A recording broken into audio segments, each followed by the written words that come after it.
నమస్తే, నేను Keshav. Welcome to Prime Debate. ఓబీసీల రిజర్వేషన్ కాకి లెక్కగా మారుతుందా? జనాభా లెక్కలు తేల్చకుండా రిజర్వేషన్ అమలు చేయడం సాధ్యమా? రాష్ట్రాలకే హక్కులు ఇస్తూ పార్లమెంట్లో చేసిన చట్టం వెనుకబాటు వర్గాల ఆకాంక్షలకు పరిష్కారం వస్తుందా? ఓబీసీలను గుర్తించే హక్కు తిరిగి రాష్ట్రాలకే కట్టబెడుతూ కేంద్రం ప్రతిపాదించిన రాజ్యాంగ సవరణ బిల్లుని పార్లమెంట్ ఆమోదించింది. అక్కడి వరకు బాగానే ఉన్న జనాభా లెక్కలు తేల్చకుండా రిజర్వేషన్లు ఎలా అమలు చేస్తారనేది ఇప్పుడు చర్చనీయాంశంగా మారింది. జాతీయ పార్టీల నుంచి ప్రాంతీయ పార్టీల వరకు అన్ని సహకరించడంతో ఓబీసీ బిల్లు పార్లమెంటు గడప దాటేసింది. రాష్ట్రాలకు ఉన్న అధికారాలను బట్టి ఇప్పుడు బీసీ కులాల జాబితాని తయారు చేయాల్సినటువంటి అవసరం ఉంది. అయితే ఉద్యోగాల నుంచి చట్టసభల వరకు దామాషా ప్రకారం వీటిని అమలు చేసేందుకు ప్రభుత్వాలు సిద్ధంగా ఉన్నాయా? తెలుగు రాష్ట్రాల్లో కూడా బీసీల జాబితాల్లో మార్పులు రాబోయే అవకాశం ఉందా? ఈ అంశాలపైన ఇవాళ ప్రైమ్ డిబేట్ చూద్దాం. ఈరోజు డిబేట్లో పార్టిసిపేట్ చేస్తున్నారు వెంకటరెడ్డి గారు, వైసీపీ నాయకులు, అలానే జనసేన పార్టీ నాయకులు, న్యాయ నిపుణులు శాంతిప్రసాద్ గారు, మరికొంతమంది కూడా మనతో లైవ్లో జాయిన్ అవుతారు. ముందుగా శాంతిప్రసాద్ గారితో మాట్లాడదాం. శాంతిప్రసాద్ గారు, ఈ ఓబీసీ బిల్లుకు సంబంధించి కేంద్రం ఒక క్లారిటీ ఇచ్చింది, అంటే పార్లమెంటు దాటేసింది కాబట్టి ఇక చట్టం రూపంలో అమల్లోకి రాబోతుంది. అయితే రాష్ట్రాల వారీగా కులాల ఎంపిక అనేది అధికారం రాష్ట్ర ప్రభుత్వాలకే ఉంటుందని చెప్పని తేల్చారు. దీనివలన ఆంధ్రప్రదేశ్లో కానీ తెలంగాణలో కానీ ముఖ్యంగా తెలుగు రాష్ట్రాల్లో ఎటువంటి పరిణామాలు జరిగే అవకాశం ఉంది? కేశవ్ గారు, మీకు ప్యానల్ ఉన్న సోదరుడికి, ప్యానల్ సోదర మిత్రులకు చూస్తున్న వీక్షకులు ఆహ్వానించదగ్గ పరిణామం. ఎందుకంటే నా మాట వినపడుతుంది? వినపడుతుంది, చెప్పండి. ఇది కొన్ని వర్గాల సంబంధించిన బహుకాల చిరకాల వాంఛ. ఎక్కువ రాష్ట్రాల్లో ఈ డిమాండ్ పెండింగ్లో ఉంది. మనకి రాజ్యాంగం కల్పించింది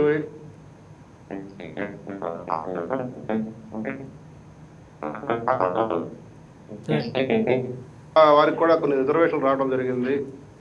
అయితే ఈ బీసీ గణన కూడాను వాస్తవానికైతే గణనగా జరగట్లేదు. ఓన్లీ లేటెస్ట్ సెన్సస్ ప్రకారం చూసినా కూడాను పార్లమెంట్లో కేంద్ర ప్రభుత్వం ఏం చేస్తుందంటే ఎస్సీ ఎస్టీ జనాభా కులాల పరంగా వాళ్ళది మట్టుకే మేము లెక్కిస్తాం తప్పితే బీసీల వారిది కులాల వారీగా లెక్క, ఓసీలది కులాల వారి లెక్క తీయమంటున్నారు. అయితే ఇక్కడ వచ్చిన ఇబ్బంది ఏంటంటే ఈ సోషల్లీ ఎకనామికల్లీ బ్యాక్వర్డ్ క్లాసెస్ అనేది ఈ మధ్య చాలా విపరీతంగా పాపులర్ అయింది. ఇదివరకు ఓబీసీ అనేవాళ్ళు అంటే అదర్ బ్యాక్వర్డ్ క్లాసెస్ అనేవాళ్ళు, ఇప్పుడు సోషల్లీ ఎకనామికల్లీ బ్యాక్వర్డ్. ఎందుకంటే రాజ్యాంగంలో ప్రస్ఫుటంగా ఆ వర్గీకరణ అనేది లేకపోతే రాజ్యాంగం అంగీకరించదు. ఇది రాజ్యాంగం సంస్థ అయిన సుప్రీంకోర్టు పలు సందర్భాలు తీర్పులు చెప్పింది. అయితే ఇందిరా సహాని కేసు ద్వారా రాజ్యాంగంలో ద్వారా ఈ యొక్క రిజర్వేషన్ కేటగిరీ అప్పర్ లిమిట్ 50% ఎప్పుడైతే పెట్టిందో ఇక అప్పటి నుంచి ఈ రిజర్వేషన్ సిస్టము విద్యలో కానీ ఉద్యోగాల కల్పనలో కానీ ఇతరత్ర విషయాలు అంటే రాజకీయాల్లో ఈ సీట్లు విషయాల్లో కానీ బ్యాక్వర్డ్ క్లాసెస్కి ఇవ్వడానికి 50% సీలింగ్ దాటానికి మన ఆంధ్రప్రదేశ్ దాదాపు 50%కు ఆ రేంజ్కి వచ్చేసింది. ఇప్పుడు మన ఆంధ్రప్రదేశ్లో కాపులు రిజర్వేషన్ అడుగుతున్నారు బీసీ కేటగిరీలో మమ్మల్ని చేర్చమని. అయితే ఈ ఇందిరా సహాని తీర్పు వల్ల అది కుదరట్లేదు. కానీ తమిళనాడులో 69% వరకు ఈ రిజర్వేషన్ కేటగిరీ ఉండటం జరిగింది. వాళ్ళు ఏంటంటే రాజ్యాంగ సవరణ ద్వారా ప్రెసిడెంట్ అసెంట్ తీసుకొని దానికి రక్షణ కల్పించుకున్నారు. అయితే అది కూడాను సుప్రీంకోర్టు ఏమని చెప్పిందంటే మా తీర్పుకు లోబడి ఉంటుంది ఆ రిజర్వేషన్ అంది. కానీ ఇప్పుడు చాలాళ్ళు గడిచిపోయినాయి, అంటే కొన్ని సంవత్సరాలు గడిచిపోయినాయి, ఆ రిజర్వేషన్ ఫలాలు అనుభవిస్తున్నారు అక్కడ. అదే లైన్లో ఈ మధ్య మహారాష్ట్ర ప్రభుత్వం కూడా ఏం చేసిందంటే 15% ఈ సోషల్ ఎకనామికల్ బ్యాక్వర్డ్ క్లాసెస్ వాళ్ళకి ఉద్యోగ అవకాశాల్లో ఇస్తూ ఒక బిల్లు పాస్ చేయడం జరిగింది. ఆ బిల్లుని ఛాలెంజ్ చేయడం జరిగింది. అయితే కింద బాంబే హైకోర్టు దాన్ని సమర్థించింది. కానీ అది 50% లిమిట్ దాటింది, ఇందిరా సహాని జడ్జిమెంట్ని వైలేట్ చేసిందంటూ మళ్ళీ సుప్రీంకోర్టుకి వెళితే సుప్రీంకోర్టు దాన్ని ఆ 50% లిమిట్ దాటడానికి వీల్లేదని విస్పష్టం చేయడంతో ప్లస్ ఒకవేళ చేయాలనుకున్న 50% దాటి అది దేశ అధ్యక్షుడికి ప్రెసిడెంట్ గారికి ఆ పవర్ ఇచ్చింది. కేంద్ర ప్రభుత్వం చేసే తీర్మానంతో అది దేశాధ్యక్షుడికి చేసే అధికారం ఇచ్చింది. రైట్. దాని ద్వారా ఏమైందంటే ఇప్పుడు ఏ రాష్ట్ర ప్రభుత్వమైనా, ఉదాహరణకి మన ఆంధ్రప్రదేశ్ రాష్ట్రం తీసుకుంటే ఇప్పుడు కాపులు రిజర్వేషన్ చేయాలంటే మన స్టేట్ గవర్నమెంట్ చేయాలనుకున్నా ఒకవేళ దానికి ఆ అవకాశాలు ఉండి అది మళ్ళీ కేంద్ర ప్రభుత్వానికే పంపించాలి. దానికి అమలు చేయాలంటే కేంద్ర ప్రభుత్వం దానికి మళ్ళీ తీర్మానం చేసి దేశాధ్యక్షుడికి పంపించి అసెంట్ తీసుకొచ్చి తప్ప చెల్లదు. ఇప్పుడు మోడీ ప్రభుత్వం ఏం చేస్తుందంటే, మోడీ గారి ప్రభుత్వం కేంద్ర ప్రభుత్వం చేతిలో ఈ ఈబీసీ, ఎందుకంటే ఒక్కొక్క రాష్ట్రానికి ఒక్కొక్క రకంగా ఉంటాయి. ఇది ఎస్సీబీసీ కోటా అనేది కొన్ని కులాలు క్వాలిఫై అవుతాయి, కొన్ని కులాలు క్వాలిఫై కావు. ఒక రాష్ట్రంలో కొన్ని కులాలు ఇంకో రాష్ట్రం కింద క్వాలిఫై కావు. ఈ గొడవలు కూడా ఉన్నాయి. అందుకనే వాటిని రాష్ట్రానికే వదిలేసింది. మీ రాష్ట్రాల్లో మీరు నిర్ణయించుకోండి ఎవరు సోషల్లీ ఎకనామికలీ బ్యాక్వర్డ్ అనేది. గవర్నర్కే దానికి అసెంట్ ఇచ్చే అధికారం, అంటే దాన్ని అంగీకరించే అధికారం ఇస్తే ప్రెసిడెంట్ కాకుండా గవర్నర్ అసెంట్ తీసుకొని మీరు దాన్ని ఇంప్లిమెంట్ చేసుకోవచ్చు అని ఇప్పుడు 127 రాజ్యాంగ సవరణ తీసుకురావడానికి బిల్లు ప్రవేశపెట్టడం జరిగింది పార్లమెంట్లో. అది లోక్సభలో ఆమోదం పొందింది, రాజ్యసభలో కన్సిడరేషన్లో ఉంది. ఇవాళ కూడా దాని మీద రాజ్యసభలో డిస్కషన్ నడిచింది. అది రాజ్యసభలో కూడా తీర్మానం జరిగినట్లయితే, రాజ్యాంగ ప్రకారం దానికి సవరణ జరిగితే, ప్రెసిడెంట్ గారు అసెంట్ వచ్చి యాక్ట్ అయినట్టయితే, ఇప్పుడు ఆయా రాష్ట్ర ప్రభుత్వాలకి వారి కేటగిరీ ప్రకారంగా వారికి ఉన్న జనాభా నిష్పత్తులు, వారికి ఎంతవరకు సోషల్ ఎకనామికల్ బ్యాక్గ్రౌండ్ చూసుకొని బ్యాక్వర్డ్నెస్, వాళ్ళ రిజర్వేషన్ సౌకర్యం ఎంత పర్సంటేజ్ ఇవ్వాలనేది వాళ్ళు నిర్ణయించుకుంటారు. ఈ సౌలభ్యం రాష్ట్రాలకు ఉండటం వల్ల కొన్ని వర్గాల యొక్క చిరకాల వాంఛలు నెరవేరడానికి అవకాశం ఉంది. రైట్. సబ్స్క్రిట్ ప్రసాద్ గారు టీడీపీ నాయకులు మనతో లైవ్లో జాయిన్ అయ్యారు. సబ్స్క్రిట్ ప్రసాద్ గారు, మీ అభిప్రాయం ఏంటి? ఓబీసీల రిజర్వేషన్లకు సంబంధించి కేంద్రం చేసినటువంటి ఒక సవరణ, ఇప్పుడు రాష్ట్ర ప్రభుత్వాలకు అధికారం వచ్చింది పూర్తిగా. దీనికి సంబంధించి ఆంధ్రప్రదేశ్లో కానీ తెలుగు రాష్ట్రాల్లో ప్రధానంగా ఎటువంటి పరిణామాలు జరిగే అవకాశం ఉంది? ఈరోజు కేంద్ర ప్రభుత్వం అని కాకుండా పార్లమెంట్ చేసినటువంటి ఆమోదం, కేవలం ఒక కేంద్ర ప్రభుత్వమే కాదు ఈ బిల్లును ఆమోదించింది, అన్ని రాజకీయ పార్టీలు ఇర్రెస్పెక్టివ్ ఆఫ్ పొలిటికల్ పార్టీస్ అందరూ కూడా ఏకపక్షంగా 385 మంది ఒక్క తాటిపైకి వచ్చి ఈ బిల్లుకు మద్దతు తెలిపడం జరిగింది. లోక్సభలో ఆమోదం పొందడం జరిగింది. నా ఎక్స్పెక్టేషన్ ప్రకారం రాజ్యసభలో కూడా ఈ బిల్లు ఆమోదం పొంది ప్రెసిడెంట్ దగ్గరికి వెళ్ళి ఒక చట్టం రూపం దాల్చి తప్పకుండా ఎవరైతే సామాజికంగా ఆర్థికంగా వెనకబడినటువంటి వర్గాలు, ఓబీసీ వర్గాలు ఉన్నారో వాళ్ళందరికీ ఇది ఒక పెద్ద వరప్రదాయనిగా ఉంటుందని గట్టిగా విశ్వసిస్తున్నాను. ఎందుకంటే ఈ చిరకాల వాంఛ అనమాట, ఈ రోజుది కాదు, ఇది ఎన్నో ఏజ్ల పోరాటం చేసి ఈరోజు అన్ని రాజకీయ పార్టీలు ఒక్క తాటిపైకి వచ్చి ఈ బిల్లుకు ఆమోదం తెలియడం జరిగింది. ఈ బిల్లు తప్పకుండా చట్టం రూపం దాల్చాలని, ఇది మరో మహిళా బిల్లుగా కాకూడదని చెప్పేసి మేము గట్టిగా నమ్ముతున్నాం, విశ్వసిస్తున్నాం. పైగా ఇక్కడ ఒక చెప్పుకోదగినటువంటి విషయం ఏంటంటే, ఎవరిని ఓబీసీ జాబితాలో చేర్చాలి, ఎవరిని ఓబీసీ జాబితాలో చేర్చకూడదు అనేటువంటి సంపూర్ణ అధికారాలు ఆయా రాష్ట్రాలకు ఇవ్వటం అనేది కూడా ఆహ్వానించదగ్గ పరిణామం. ఎందుకంటే ఆయా రాష్ట్రాల్లో ఉన్నటువంటి సామాజిక వర్గాల యొక్క స్థితిగతులు, ఆర్థిక పరిస్థితులు, సామాజిక స్థితిగతులు అన్ని కూడా ఆ రాష్ట్రంలో ఉన్నటువంటి పాలకులకే తెలుసు.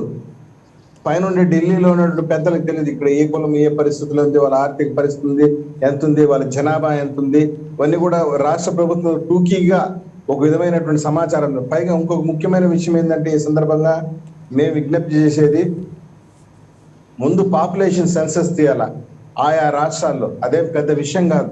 ఇప్పుడు రాష్ట్రంలో ఉన్నటువంటి పరిపాలన అడ్మినిస్ట్రేటివ్ సెటప్ చూస్తే గ్రామానికి కూడా పరిపాలన చేరిపోయింది. సాంకేతికమైన డెవలప్మెంట్ జరిగినటువంటి ఈ పరిస్థితుల్లో జనగణన చేయడం అనేది పెద్ద విషయం కాదు. భారతదేశ వ్యాప్తంగా మీరు ఒక విషయం చూసుకోండి, మన దేశంలో ఎన్ని పులులు ఉన్నాయి, ఎన్ని సింహాలు ఉన్నాయి, ఎన్ని ఏనుగులు ఉన్నాయి అనే విషయాన్ని పూర్తి స్థాయిలో ఇన్ఫర్మేషన్ గ్యాదర్ చేసుకోగలుగుతున్నప్పుడు, ఆయా జ్యూస్ లో ఎంతమంది సింహాలు ఉన్నాయి, ఆ అడవులు ఎన్ని పులులు ఉన్నాయనేసి మనం ఇన్ఫర్మేషన్ గ్యాదర్ చేసుకొని ఒక విధమైన పాపులేషన్ తీసుకుంటున్న పరిస్థితుల్లో ఈ సామాజిక వర్గాలు ఎంతమంది ఉన్నారు, పాపులేషన్ సెన్సస్ చేయడం అనేది పెద్ద విషయం కాదు. ముందు దాన్ని చేయాలి. పైగా సుప్రీంకోర్టు ఇచ్చినటువంటి జడ్జిమెంట్ కూడా 50% లిమిటేషన్ కూడా ఒకటి ఉంది. దాన్ని కూడా పరిశీలనలో తీసుకోవాలా. ఇప్పుడు పెద్దలు చెప్పినట్టు తమిళనాడులో అయితే దాదాపు 69% అక్కడ ఉన్నటువంటి పాలకులు ధైర్యంగా ఇంప్లిమెంట్ చేస్తున్నారు with the consent of the presidential consent. అదేవిధంగా మన రాష్ట్రంలో కూడా మొన్న చూడండి, లోకల్ బాడీ ఎలక్షన్స్ లో బీసీలకు పెద్ద ఎత్తున అన్యాయం జరిగింది. ఇంతకు ముందు బీసీలకి దాదాపు రిజర్వేషన్లు అన్ని కూడా 33% ఉంటే ఈ సర్కార్ వచ్చి దాన్ని 25%కి కట్రైల్ చేసింది. కారణం ఏంటంటే సుప్రీంకోర్టులో ఉన్నటువంటి కేసులు అట్లా సాగ్గా చూపించి బీసీలకు అన్యాయం చేయడం జరిగింది. ఈసారి ఆ విధంగా కాకుండా రాష్ట్ర ప్రభుత్వమే ఇనిషియేషన్ తీసుకొని సుప్రీంకోర్టులో కూడా పోరాడి ఈ యొక్క కేసును గెలిచి తప్పకుండా బీసీలకి విద్యలో, ఉద్యోగాల్లో, రాజకీయాల్లో కూడా 33% రిజర్వేషన్లు కల్పించాలని చెప్పి కూడా సందర్భంగా తెలుగుదేశం పార్టీ గట్టిగా డిమాండ్ చేస్తోంది. మీ అందరికి తెలిసిన విషయం, నేను ప్రత్యేకంగా చెప్పాల్సిన పని లేదు. రాజకీయ పరిశీలకులందరికీ కూడా ఇది కరతలామలకం, ఓపెన్ ఫ్యాక్ట్. ఇది భారతదేశ రాజకీయాల్లో మొట్టమొదటిసారిగా బీసీలకి 33% స్థానిక సంస్థల ఎన్నికల్లో రిజర్వేషన్లు తీసుకొచ్చిన చరిత్ర ఘనత తెలుగుదేశం పార్టీది. ఈ విశ్వవిఖ్యాత నటసార్వభౌమ నందమూరి తారక రామారావు గారి భారతదేశ రాజకీయ చరిత్రలో లోకల్ బాడీ ఎలక్షన్స్ లో కనీసం పంచాయతీ మోకాల్ని చూడనటువంటి వర్గాల్ని కూడా పార్లమెంట్ కు పంపించినటువంటి చరిత్ర, స్థానిక సంస్థల్లో కూడా పాలనా పగ్గాల వాళ్ళు చేతికిచ్చినటువంటి చరిత్ర తెలుగుదేశం పార్టీది. కాబట్టి నిన్న జరిగినటువంటి ఓటింగ్ లో కూడా తెలుగుదేశం పార్టీ అన్కండిషనల్ సపోర్ట్ ఇచ్చింది. భవిష్యత్తులో కూడా ఈ బిల్లుకి రాజ్యసభలో కూడా తెలుగుదేశం పార్టీ అన్కండిషనల్ సపోర్ట్ ఇస్తుంది, గట్టిగా అండగా నిలబడుతుందని చెప్పి కూడా గట్టిగా తెలియజేస్తుంది. Congress party AP working president Tulasi Reddy గారు మనతో లైవ్ లో ఉన్నారు. తులసిరెడ్డి గారు, ఈ బిల్లుకు సంబంధించి అన్ని రాజకీయ పార్టీలు దాదాపు మద్దతు ఇచ్చినటువంటి పరిస్థితి ఉంది. కాంగ్రెస్ పార్టీ ఏం చెప్తుంది? ఓబీసీలకు, ముఖ్యంగా రాష్ట్రంలో ఓబీసీల రిజర్వేషన్ల అమలు విషయంలో ఎటువంటి ఆటంకాలు ఉన్నాయనుకోవచ్చు? ఇక్కడ బీసీ ఓబీసీ అనేది చాలా మందికి ఇంకా కన్ఫ్యూజింగ్. ఇప్పుడు కూడా బీసీ అనేది స్టేట్ లిస్ట్, ఓబీసీ అనేది సెంట్రల్ లిస్ట్. కాబట్టి ఓబీసీలో వచ్చేసి వర్గీకరణ లేదు. ఇప్పుడు మన రాష్ట్ర ఓబీసీకి సంబంధించి ఇప్పటి వరకు దేశవ్యాప్తంగా 2479 కులాలు ఉన్నాయి. అంటే విపి సింగ్ ప్రైమ్ మినిస్టర్ ఉన్నప్పుడు మండల్ కమిషన్ నేపథ్యంలో వచ్చింది ఓబీసీ. అంతకుముందు మన రాష్ట్రంలో బీసీ వచ్చేసి బ్రహ్మాందరెడ్డి చీఫ్ మినిస్టర్గా ఉన్నప్పుడే 1970లోనే, అప్పటికి ఇంకా బీజేపీ పుట్టలా, టీడీపీ పుట్టలా, వైకాపా పుట్టలా, కొందరు నాయకులే పుట్టలా. అప్పుడే 1970లోనే బ్రహ్మాందరెడ్డి సీఎంగా ఉన్నప్పుడే రాష్ట్రంలో వచ్చేసి 25% బీసీ రిజర్వేషన్లు కల్పించిన చరిత్ర కాంగ్రెస్. కాబట్టి ఇది బీసీ అనేది స్టేట్ లిస్టు, అది ఓబీసీ సెంట్రల్ లిస్టు. ఇప్పుడు జరుగుతున్నది వచ్చేసి ఓన్లీ సెంట్రల్ లిస్టుకు సంబంధించినటువంటి ఆ లిస్టుకు సంబంధించి సవరణ. ఇప్పుడు ప్రస్తుతం యాజ్ ఆన్ టుడే 2479 ఉన్నాయి. మన రాష్ట్రంలో 107 ఉన్నాయి. తర్వాత ఇది వచ్చేసి వర్గీకరణ లేదు, అంతా ఒకటే. వీళ్ళకు 27% రిజర్వేషన్స్ ఉన్నాయి. కాబట్టి ఇప్పుడు ఈ ఓబీసీ లిస్ట్ కింద ఈ 2479కి అదనంగా ఇంకా ఏమన్నా చేర్చేదానికి అది రాష్ట్ర ప్రభుత్వాలకు పవర్ ఇచ్చింది ఇప్పుడు. అంతే తప్ప ఇది రాష్ట్రానికి సంబంధించిన బీసీ లిస్టుకు సంబంధించింది కాదు, ఓబీసీ లిస్టుకు సంబంధించిందే. సెంట్రల్ గవర్నమెంట్ లో అది కూడా పొలిటికల్ సంబంధం కాదు, కేవలం విద్యా ఉద్యోగాలలో ఆ 27% రిజర్వేషన్ లేకి ఏ యొక్క బీసీ కులాలు రావాలనేది. వన్స్ దీని కింద వచ్చారనుకోండి 10% ఈడబ్ల్యూసీ కోల్పోతారు. బట్ నా అభిప్రాయం ప్రకారము 103వ రాజ్యాంగ సభ ద్వారా ఎకనామికల్లీ వీకర్ సెక్షన్స్ 10% రిజర్వేషన్స్ పెట్టిన తర్వాత దీనికి అంత పెద్ద సిగ్నిఫికెన్స్ ఉంది అనుకోవడంలా. ఇక్కడ అవి కోల్పోతారు. ఇప్పుడు దీని కింద వచ్చిన వాళ్ళు, ఈ 27% కింద వచ్చిన వాళ్ళు ఈడబ్ల్యూఎస్ 10% కోల్పోతారు. కాబట్టి దీని ఏదో పెద్ద ఈడబ్ల్యూసీ వచ్చిన తర్వాత దీనికి అంత ఇంపార్టెన్స్ లేదు, కానీ అన్ని పార్టీలు సపోర్ట్ ఇచ్చాయి. ఇప్పుడు రేపు వచ్చేసి 50% అనేది ఉంది. ఇప్పుడు ఆల్రెడీ 27% ఉంది. అంతకు ఇప్పుడు ఆ 27%లోనే ఇంకా కొన్ని కులాలు వస్తాయి. ఫర్ ఎగ్జాంపుల్ యూపీలో రేపు ఎన్నికల సందర్భంగా ఒక 36 ఓబీసీ కులాలను లిస్ట్ అయితే తేవాలనుకుంటున్నారు. దానివల్ల వాళ్ళకు ఓటింగ్ బ్రెయిన్ ఉంటుంది అనుకుంటున్నారు. అట్ ది సేమ్ టైం మిగతా వాళ్ళు వచ్చేసి మాకు ఉన్నది పోతుందని చెప్పేసి వాళ్ళకి బాధపడతారు. మహారాష్ట్రలో మరాఠా వాళ్ళు వచ్చేసి ఇంటికి రావాలనుకుంటారు, మరాఠాకి వచ్చేసి హ్యాపీగా ఉంటారు, వేరే వాళ్ళు వచ్చేసి వాళ్ళు అన్హ్యాపీగా ఉంటారు. కాబట్టి ఇది కందిరీగల తుట్టే. ఇదే వచ్చేసి దీని ఏదో చేర్చిన వాళ్ళు వచ్చేసి సంతోషపడతారు, at the same time EWS కోల్పోతారు. వేరే వాళ్ళు వచ్చేసి మా కోటాలకి ఇల్లు కూడా వచ్చని చెప్పేసి వాళ్ళు ఇది నిరంతరము జరుగుతూనే ఉంటుంది. రైట్ రైట్ వెంకటరెడ్డి గారు మీరేమంటారు? అన్ని పార్టీలు కూడా మద్దతు ఇచ్చినటువంటి పరిస్థితి, ఇప్పుడు రాష్ట్రంలో అధికారంలో ఉన్నటువంటి పార్టీగా మీరేం చెప్తారు? ముందుగా ప్యానెల్లో ఉన్న అందరికీ అట్లానే 99 టీవీ ప్రేక్షకులకు నమస్కారాలు. దీంట్లో ఖచ్చితంగా అన్ని పార్టీలు మద్దతు తెలిపిన దాంట్లో వైఎస్ఆర్ కాంగ్రెస్ పార్టీ ఎంపీలు నిన్న ఆ పార్టీ కూడా దానికి సంబంధించి మద్దతు తెలిపింది. తులసిరెడ్డి గారు రైజ్ చేసినటువంటి పాయింట్లో దీనికి సంబంధించి ఈబీసీ వేరు, ఇక్కడ మన బీసీలకు సంబంధించినటువంటిది వేరు. ఇప్పుడు బీసీలకు సంబంధించి ఇప్పుడు మన దగ్గర రిజర్వేషన్లో ఇప్పుడు రాష్ట్రానికి సంబంధించి మన రాష్ట్రంలో చూసుకుంటే 50%కి మించి లేదు. బీసీ, ఎస్సీ, ఎస్టీ మైనార్టీలు సంబంధించి 50% రిజర్వేషన్ ఉంది. రిమైనింగ్ 50%లో ఏదైతే ఓసీ కేటగిరీకి సంబంధించిందో దాంట్లో కూడా ఇప్పుడు 27% ఏదైతే ఇప్పుడు ఓబీసీ కేటగిరీ రిజర్వేషన్లో ఓబీసీలో ఎవరుండాలి అనే దాన్ని గుర్తించేటటువంటిది రాష్ట్ర ప్రభుత్వానికి ఇవ్వటం అనేది స్వాగతించదగినటువంటి పరిణామం. ఎందుకంటే ఒక్కొక్క రాష్ట్రంలో ఓసీల్లో ఎవరెవరు వెనకబడిన వాళ్ళు ఉన్నారనేది ఆ రాష్ట్రంలో ఉన్నటువంటి ప్రభుత్వాలకి ఆ రాష్ట్రంలో ఉన్నటువంటి వారికే తెలిసింది తప్ప పూర్తిగా వేరే వాళ్ళకి అవగాహన ఉండదు. ఇప్పుడు సపోజ్ మీరు చూసుకుంటే హర్యానాలో జాట్లు అంటారు, రాజస్థాన్లో గుజ్జార్లు, మహారాష్ట్రలో మరాఠీలు, గుజరాత్లో పటేళ్ళు, కర్ణాటకలో లింగాయతులకు కూడా వాళ్ళు ఆల్రెడీ రిజర్వేషన్ కల్పించడానికి అంతకుముందు ప్రభుత్వాలు చొరవ చూపినా కూడా కల్పించలేనటువంటి పరిస్థితి ఏర్పడింది. కాబట్టి ఇప్పుడు ఈ ఓబీసీలకు సంబంధించినటువంటిది ప్రధానంగా స్వాగతించేటటువంటి అంశం ఏంటంటే రాష్ట్ర ప్రభుత్వాలకి కేంద్రం మీరే ఎవరినైతే గుర్తిస్తారో వాళ్ళని గుర్తించండి అని. అంటే ఇందా తులసిరెడ్డి గారు చెప్పిన 2000 కులాలకు పైగా దీంట్లో ఉన్నాయి అనే దాంట్లో 671 కులాలు దేశవ్యాప్తంగా ఏదైతే సామాజికంగా కానీ విద్యాపరంగా కానీ వెనకబడినటువంటి దాని కింద ఉన్నాయి. కాబట్టి ఇప్పుడు మన రాష్ట్రంలో చూసుకుంటే సపోజ్ నీట్ ఎగ్జామ్కి వెళ్ళేటప్పుడు వాళ్ళకి రిజర్వేషన్లు దాంట్లో ఇప్పుడు ఈ ఓబీసీని కానీ మనం గుర్తించితే కులాల వారీగా కొంతమందికి మెయిన్గా ఎక్కడైతే మన భారతదేశంలో మిగిలిన రాష్ట్రాల్లో కూడా మనకు సీట్లు పొందేటటువంటి అవకాశం ఉంటుంది. కాబట్టి విద్యాపరంగా కొన్ని ఉద్యోగాల పరంగా ఇది ఖచ్చితంగా స్వాగతించవలసినటువంటి అంశం.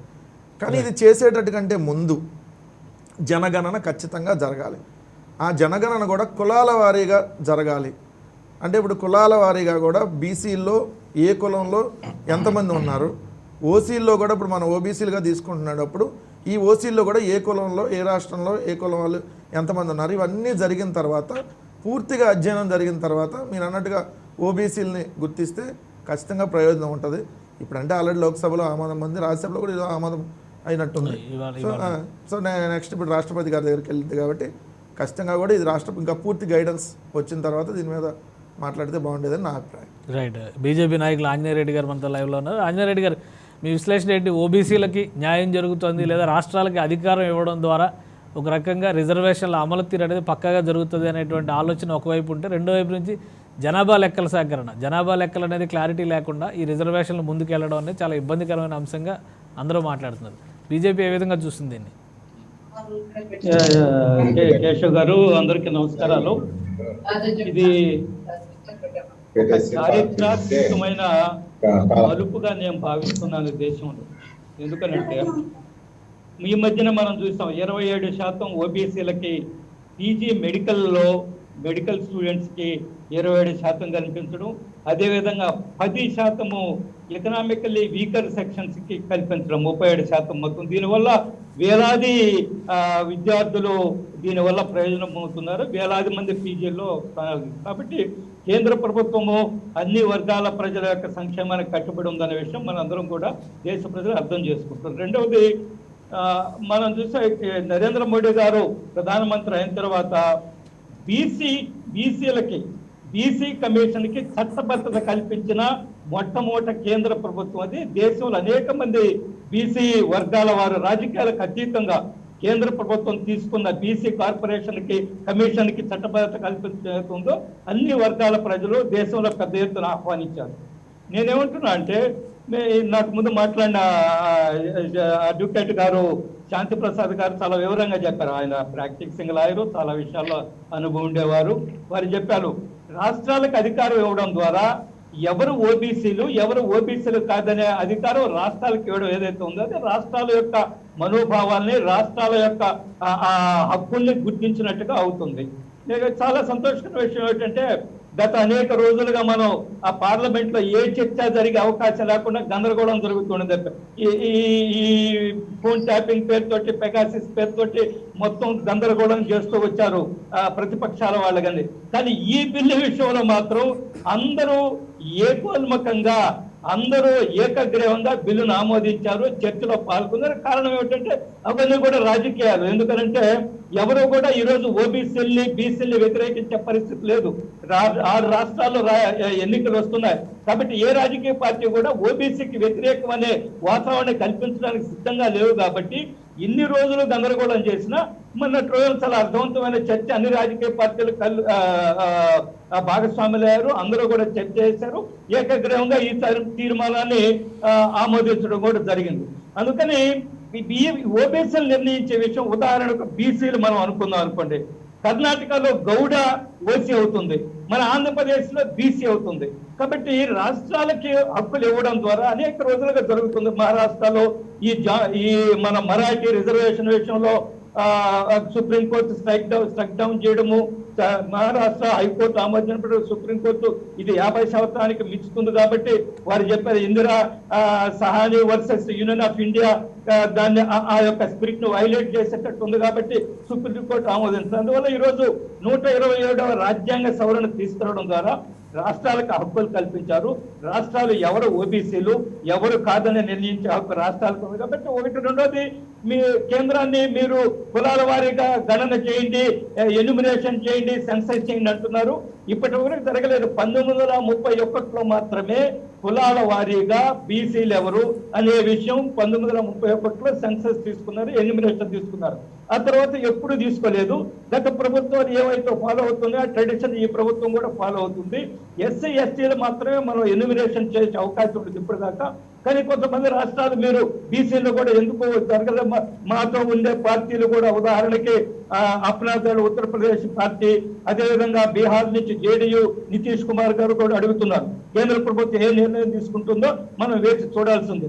ఏదేమని ఇది ఒక చారిత్రాత్మక నిర్ణయము, ఓబీసీల భవిష్యత్తులో ఒక చారిత్రకమైన మలుపు కాబోతుందని నాకు పూర్తి విశ్వాసం ఉంది. అన్ని రాజకీయ పార్టీలు ఏకగ్రీవంగా, ఏకోన్ముఖంగా బిల్లును ఆమోదించడం ఏదైతే ఉందో ఇది చాలా సంతోషకరమైన విషయంగా నేను భావిస్తున్నాను. రైట్. శాంతిప్రసాద్ గారు, కులాల వారీగా జనగణన అనేది రాజ్యాంగ పరంగా సాధ్యమయ్యేటువంటి అంశమేనా? దానికి కూడా మళ్ళీ ఏదైనా సవరణలు వస్తే తప్పితే ముందుకెళ్లే పరిస్థితి లేదా? భారతదేశ ప్రభుత్వం, కేంద్ర ప్రభుత్వం ద్వారా మన పార్లమెంట్లో కూడా స్పష్టంగా చెప్పింది, కులాల పరంగా జనగణన చేయడం జరగదు. కేవలం ఎస్సీ ఎస్టీ పాపులేషన్ వరకే జరుగుతుంది తప్పితే మిగతా వర్గాలకు జరగదు. ఇది నిజంగా ఒక స్టంబ్లింగ్ బ్లాకే. ఉదాహరణకి కాపులు ఈ ఎస్సీ బీసీ కింద తీసుకురావాలంటే ఎంత పర్సంటేజ్ ఇవ్వాలి మన ఆంధ్ర వరకు అని ఆలోచిస్తే ఎట్లా నిర్ణయిస్తారు? పాపులేషన్ బేసిస్ తెలియకుండా. అలాగే మిగతా వర్గాలు, ఇప్పుడు చాలా వర్గాలు కూడా డిమాండ్ చేస్తున్నాయి. వాటిని ఏ రకంగా నిర్ణయిస్తారు అనేది ఒక $1 మిలియన్ ప్రశ్నే. అయితే ఇందాక నాకు చిన్న డౌట్ ఏంటంటే, మన పెద్దలు తులసిరెడ్డి గారు ఈ లేటెస్ట్ 102 అమెండ్మెంట్ వచ్చిన నేపథ్యంలో ఈ 127 అమెండ్మెంట్ వల్ల పెద్ద ఉరిగేది ఏమి ఉంది అని అన్నారు. ప్లస్ 102 అమెండ్మెంట్ ఒక ఎఫెక్ట్ కూడా నల్లిఫై అవడానికి ఎక్కువ అవకాశాలు ఉంటాయి సెంట్రల్ గవర్నమెంట్ ఎస్సీబీసీలో. 103 ఈడబ్ల్యూఎస్, 102 కాదు, 103 EWS. Okay EWS. Okay okay. ఇప్పుడు ఇదేంటంటే అదనంగా వచ్చిందే కానీ మామూలుగా సెంట్రల్ ఈ ఎస్సీబీసీ లిస్ట్ ఉంటుంది. దానికి అదనంగా స్టేట్స్లో ఎస్సీబీసీ లిస్ట్ కోసం ఇది ఇప్పుడు నడుస్తున్న చరిత్ర అని నేను అనుకుంటున్నాను. రెండోది, అదనంగా క్లాజులు చేరుస్తున్నారు తప్పితే ఆ ఉన్న క్లాజులు తీసేయట్లేదు. ఉదాహరణకి ఇప్పుడు సెక్షన్ 342A ఉంది, ఆర్టికల్ 342A, దానిలో ఉన్న 1 and 2 క్లాజులు తొలగించట్లేదు, అదనంగా క్లాస్ 3 యాడ్ చేస్తున్నారు. అలాగే 338B ఉంది, అదేంటి structure, duties and powers of national commission for backward classes, దానికి కూడా ఏం చేయట్లేదు. దాంట్లో కూడా కొంచెం సవరణ తీసుకొస్తున్నారు. అక్కడ సెంట్రల్ గవర్నమెంట్ అనే ఒక ప్లేస్లో స్టేట్ గవర్నమెంట్స్ కూడా ఇంక్లూడ్ చేస్తున్నారు. అలాగే ఆర్టికల్ 366(26)C కూడాను, అంటే అసలు ఎవరు ఎస్సీబీసీలు అనే దాన్ని కూడా దాంట్లో కూడా చిన్న సవరణ చేస్తున్నారు. అంతే కదా, ఇది అదనపు సవరణలే తప్ప గతంలో ఉన్న వాటిని తొలగించట్లేదు. కాబట్టి సెంట్రల్ లిస్టుకి అదనంగా ఈ లిస్ట్ ఉంటుంది. అయితే సెంట్రల్ లిస్టులో ఉన్న కులాలు ఈ రాష్ట్రాల్లో ఉన్న ఎస్సీబీసీ కులాలు ఒకటిగా ఉంటాయా లేవా అనేది అంటే అది తదనంతర కాలంలోనే మనం చూసుకోవాలి. మనం అప్పుడు బట్టి మనం మాట్లాడాలి తప్పితే ఇప్పుడే ముందే మాట్లాడతామంటే కొద్దిగా ఇబ్బందికరమైన పొజిషన్. ఎందుకంటే ఇది ప్రస్తుతం ఇంకా పిల్ల కూడా పుట్టలేదు, కన్సీవింగ్ స్టేజ్లో ఉంది. కన్సీవింగ్ స్టేజ్లో ఉండగానే పిల్ల ఆకారం, పుట్టే పిల్లోడు ఆకారం ఏ రీతిలో ఉంటుంది, ఏ రంగులో ఉంటుంది, ఎంత బరువు ఉంటుంది అని మనం ముందే ఊహించుకోవడం లాంటిదే ఇది ఉంటుందని నేను అనుకుంటున్నాను. ఏదేమైనా జనగణనలో కులాల వారీగా జరగటం అనేది ప్రస్తుతం ఉన్న విధానం ప్రకారం జరగదు. కాబట్టి ఎస్సీ బీసీ కులాలకి ఎవరెవరికి ఎంత పర్సంటేజ్ అనేది నేను ఎలా నిర్ధారిస్తానది కూడా అది ఒక మౌలిక ప్రశ్నే. దాని కూడా ఆ సమస్యకు కూడా పరిష్కారం చూడాల్సిందే రాజకీయంగా. రైట్ తులసిరెడ్డి గారు, ఇప్పుడున్న పరిస్థితుల్లో మామూలుగా జనగణనే జరగలేదు అనేటువంటి పరిస్థితి ఉంది. అటువంటి అప్పుడు బీసీ రిజర్వేషన్లు, ఓబీసీల కోటాలు కుదించడం, నిర్ణయించడం అనేది ఎంతవరకు అమల్లో సాధ్యం అవుతుంది? దీనికి దానికి లింక్ లేదు నా అభిప్రాయం. ఇప్పుడు ఇది ఆల్రెడీ 50% సీలింగ్ ఉంది మనకు రిజర్వేషన్స్. కాబట్టి మనకి ఇప్పుడు సెంట్రల్ గవర్నమెంట్కి సంబంధించి 27% ఓబీసీకి, మిగతా 23% కింద 16% ఎస్సీస్, 7% ఎస్టీస్ అనుకుంటాను. అది తెలిసి సెంట్రల్ ఉద్యోగాలకు సంబంధించి 7% ఎస్టీస్, 16% ఎస్సీస్, 27% బీసీస్ ఉన్నారు, ఓబీసీస్. మిగతా 50%లో ఈడబ్ల్యూఎస్సీ 10% పెట్టారు. అంటే ఈ ఎస్టీ, ఎస్సీ, ఓబీసీ అప్లై కానోళ్ళు కులాల వాళ్ళకి ఎకనామికల్ బేస్ తీసుకొని మిగతా వాళ్ళకి 10% పెట్టారు. ఇది ప్రజెంట్ ఉండే పొజిషన్. కాబట్టి ఇప్పుడు ఈ సవరణ వల్ల ఆ 27% ఓబీసీ లిస్టులకి ఎవరు వస్తారు? ఇప్పుడు ఆల్రెడీ ఇప్పుడు మన రాష్ట్రంలో 107 ఉన్నాయి. దీనికి కింద కొన్ని అదనం రావచ్చు. ఫర్ ఎగ్జాంపుల్ ఇప్పుడు కాపు ఉంది, కాపు అడుగుతున్నారు. ఇప్పుడు కాపును చేర్చాలా లేదనేది గతంలో సెంట్రల్ గవర్నమెంట్, రాష్ట్ర ప్రభుత్వం రికమెండ్ చేసినా కానీ గతంలో సెంట్రల్ గవర్నమెంట్ దేశం తీసుకుంటే ఏది, ఇప్పుడు రాష్ట్ర ప్రభుత్వమే తీసుకోవచ్చు. అలా కొన్ని రాష్ట్రాల్లో ఓవరాల్ 50% దాటడానికి ఏముండదు. ఆ 27% ఓబీసీలోనే సెంట్రల్ లిస్టులోకి పోవాల్సి వస్తుంది. కాబట్టి దాని వలన దీనికి సంబంధించి సెన్సెస్ అనేది ఇష్యూ కాదు. కానీ జనరల్ గా సెన్సెస్ ఎట్లా చేపడుతున్నారు కాబట్టి కులాల వారిగా చేపడితే ఆల్రెడీ మనం సర్టిఫికేట్ లో రాస్తున్నాం. మనం వచ్చేసి ముందు ఏ కులం రాస్తున్నాము, మళ్ళీ ఉపకులం కూడా రాస్తున్నాం. కాబట్టి దానివల్ల వచ్చేసి సెన్సెస్ చేసేటప్పుడు అదేం అడిషనల్ వర్క్ ఏం కాదు, ఒక కాలం వచ్చేసి యాడ్ చేయడమే. కాబట్టి దానివల్ల మనం ఎలాగో వచ్చేసి మనము సర్టిఫికేట్ లోనే మన కులము, ఉపకులము, మనము రిలీజియన్, నేషనాలిటీ రాసేటప్పుడు దీన్ని ఎందుకో నాకు వచ్చేసి అది మొదటి కూడా ఎందుకు పెట్టారు నాకేం పెద్ద అర్థం కాలేదు. ఆల్రెడీ ఎస్సీ ఎస్టీ ఉంది కాబట్టి ఇది కూడా పెట్టేది ఏముందా? కాబట్టి అది పెద్ద ఇష్యూ కాదు. కానీ దానికి దీనికి ఈ ఓబీసీ లిస్ట్ లో ఈ సవరణకు వచ్చేసి అది పెద్ద లింక్ కాదని నా అభిప్రాయం. తర్వాత మన రాష్ట్రానికి సంబంధించి జరగబోయే ఒక పెద్ద ఉద్యమం రాబోయే అవకాశం ఉన్నాయి. ఎందుకంటే మెయిన్ గా కాపు బీసీ మధ్య ఆల్రెడీ కాపు వచ్చేసి బీసీలో చేర్చాలని అంటున్నారు, బీసీలో చూద్దంటున్నారు. ఇప్పుడు అదేదో సెంట్రల్ గవర్నమెంట్ మీద పెట్టేవాళ్ళు, ఇప్పుడు రేపు రాష్ట్ర ప్రభుత్వమే తీసుకోవాలి డెసిషన్. రాష్ట్ర ప్రభుత్వం వచ్చేసి అటు ఓబీసీ లిస్ట్ లో పెట్టినప్పుడు ఆటోమేటిక్ గా స్టేట్ లిస్ట్ లో కూడా పెట్టాల్సి వస్తుంది. స్టేట్ లిస్ట్ లో పెట్టాలంటే బీసీ ఏబిసిడి ఉన్నాయి, ఏ దాంట్లో పెట్టాలా, కానీ ఏ వర్గీకరణ పెట్టాలా, 50% ఏం దాటకూడదు. కాబట్టి రాబో రోజుల్లో అనేక రాష్ట్రాల్లో ఈ యొక్క ఓబీసీస్ కు, తర్వాత ఇప్పుడు ఓసీ కింద అదర్ క్యాస్ట్లకు వచ్చేసి ఒక ఘర్షణ వచ్చేసి తీవ్ర స్థాయిలో జరుగుతుంది. ఇంతవరకు అది కేంద్ర పరిధిలో పోయి తప్పించుకునే రాష్ట్రాలు, ఇప్పుడు అన్ని రాష్ట్రాల్లో వచ్చేసి ఇది ఒక పెద్ద ఇష్యూ కాబోతుందని చెప్పి నా అభిప్రాయం. రైట్. సప్తగిరి ప్రసాద్ గారు, కులాల వారీగా జనాభా గణన అనేది అత్యంత ఇబ్బందికరమైనటువంటి అంశం. అలాగే రాజ్యాంగపరంగా కూడా ఇది సాధ్యం కాదు, మినహాయింపులు ఉండేటువంటి అవకాశం ఉంటుంది అంటున్నారు. మీరు ఎంతవరకు అంగీకరిస్తారు? ఇది సాధ్యం కాదండి. జనాభా లెక్కలు తీయడం, ఏ కులాలు ఏ ఊర్లు ఏ రాష్ట్రాల్లో ఎంతెంత మంది ఉన్నారనే సెన్సస్ చేయడం, స్టాటిస్టిక్ చేయడం ఎక్కడ తప్పేం కాదు రాజ్యాంగ పరంగా. అసలు మీకు విషయం తెలుసలేదు, మైక్రో లెవెల్ సర్వే అనేసి గతంలో ఒకసారి ఒక ప్రోగ్రామ్ తీసుకున్నారు. మైక్రో లెవెల్ సర్వే అంటే ప్రతి గ్రామంలో ప్రతి ఇంట్లో ఎంతమంది పురుషులు ఉన్నారు, ఎంతమంది పిల్లలు ఉన్నారు, ఎంతమంది స్త్రీలు ఉన్నారు, ఇంట్లో ఎన్ని వాళ్ళ పెంపుడు జంతువులు ఏమున్నాయి, కుక్కలు ఎన్ని ఉన్నాయి, మేకలు ఎన్ని ఉన్నాయి, కోళ్ళు ఎన్ని ఉన్నాయి, ఇవన్నిటిని కూడా ఎన్ని టాయిలెట్స్ ఉన్నాయి, ఎన్ని బాత్రూమ్స్ ఉన్నాయి, ఎన్ని ఫ్యాన్స్ ఉన్నాయి, ఇంట్లో ఎన్ని టీవీస్ ఉన్నాయి, మైక్రో లెవెల్ సర్వే కూడా గతంలో చేసినటువంటి సందర్భం ఉంది. ఇప్పుడు మారినటువంటి పరిస్థితుల్లో టెక్నాలజీ విపరీతంగా పెరిగిపోయినటువంటి పరిస్థితి. నేను చెప్తున్నది ఐఎమ్ టెల్లింగ్ అబౌట్ ఒక 10-15 సంవత్సరాల ముందు కథ చెప్తున్నాను. నేను మైక్రో లెవెల్ సర్వే చేసిన సందర్భాన్ని ఒక 10 years 15 years బ్యాక్ జరిగింది ఇది. ఇప్పుడు టెక్నాలజీ విపరీతంగా పెరిగింది. మీరు కాచుకుంటే ఆంధ్రప్రదేశ్ రాష్ట్ర లైవ్ స్టాక్ డెవలప్మెంట్ ఏజెన్సీ వాళ్ళ దగ్గర పోయి ఒకసారి అడగండి, వాళ్ళు చెప్తారు పలానా ఊర్లో పలానా జిల్లాలో ఇన్ని ఆవులు ఉన్నాయి, ఇన్ని మేకలు ఉన్నాయి, ఇన్ని పాలు ఇచ్చేటు ఉన్నాయి, ఇన్ని సూలు ఉన్నాయి, ఇన్ని మేకలు ఉన్నాయి, ఇన్ని గొర్రెలు ఉన్నాయి. ఇవన్నీ కూడా పూర్తి స్థాయిలో స్టాటిస్టిక్స్ వాళ్ళ దగ్గర ఉన్నప్పుడు కులాల వారిగా స్టాటిస్టిక్స్ తీయడం అనేది, ఇన్ఫర్మేషన్ డేటా కలెక్ట్ చేయడం అనేది పెద్ద విషయం కాదు.